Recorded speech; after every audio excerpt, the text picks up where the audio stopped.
Assalamualaikum warahmatullahi wabarakatuh.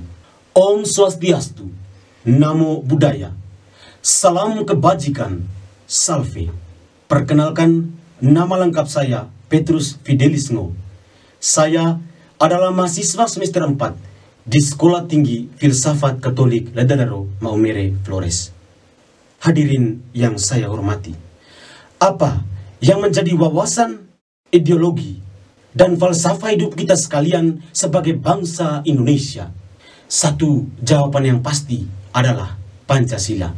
Pada tanggal 29 Mei sampai 1 Juni 1945, Muhammad Yamin, Supomo, dan Soekarno bersama Badan Persiapan Usaha-Usaha Kemerdekaan Indonesia atau BPUPKI berkumpul untuk melakukan sidang persiapan kemerdekaan Indonesia.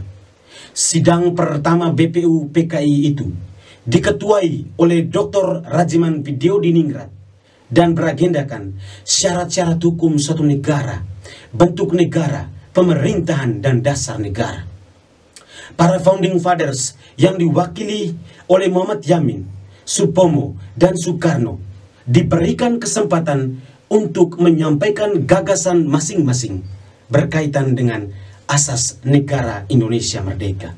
Setelah Muhammad Yamin yang pada tanggal 29 Mei dan Supomo pada tanggal 31 Mei menyampaikan 5 asas, maka pada tanggal 1 Juni Soekarno juga mengajukan 5 dasar, antara lain kebangsaan Indonesia, internasionalisme atau peri kemanusiaan, mufakat atau demokrasi, kesejahteraan sosial, dan ketuhanan yang Maha Esa.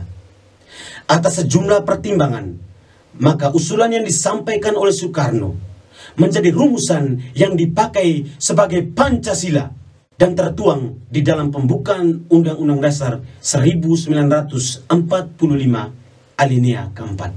Sejak saat itu, maka pada tanggal 1 Juni 1945 diperingati sebagai hari lahirnya Pancasila. Hadirin yang saya hormati, Pancasila adalah representasi komunal dan pergulatan panjang bangsa Indonesia sebelum kemerdekaan. 5 sila dalam Pancasila merupakan catatan historis dan otentik dari bangsa Indonesia sebagai sebuah bangsa yang bebas dan merdeka.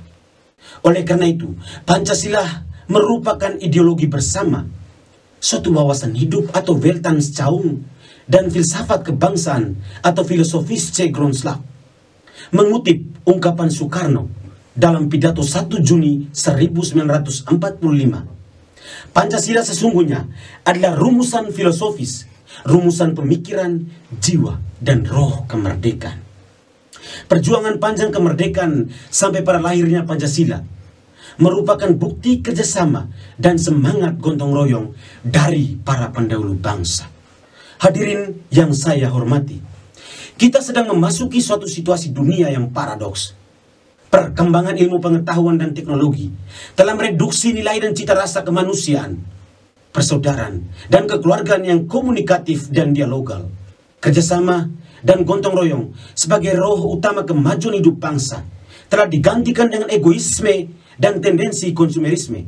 Pada tahun 2019, Indonesian Corruption Watch atau ICW mencatat 271 kasus korupsi dengan total 580 orang dan kerugian negara mencapai 8,04 triliun.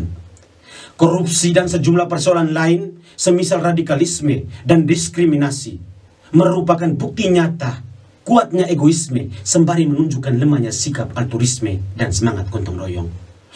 Berhadapan dengan sejumlah persoalan dalam kehidupan berbangsa, kita sudah seharusnya membaca kembali Pancasila. Kita membaca Pancasila bukan sebagai catatan pengisi waktu kosong, tetapi sebagai kitab bagi kehidupan bersama. Konsekuensi etisnya, kita harus mampu menjadi pribadi yang peka terhadap keadaan orang lain, alam, dan situasi sekitar dengan terus menggalang kerjasama dan semangat gotong royong agar cita-cita, ideologi, wawasan kebangsaan, dan filsafat kehidupan sebagaimana tertuang dalam Pancasila menjadi pegangan yang mengubah paradigma berpikir dan perilaku kita. Mari singsikan lengan dan bekerjasama untuk Indonesia yang lebih maju. Shalom.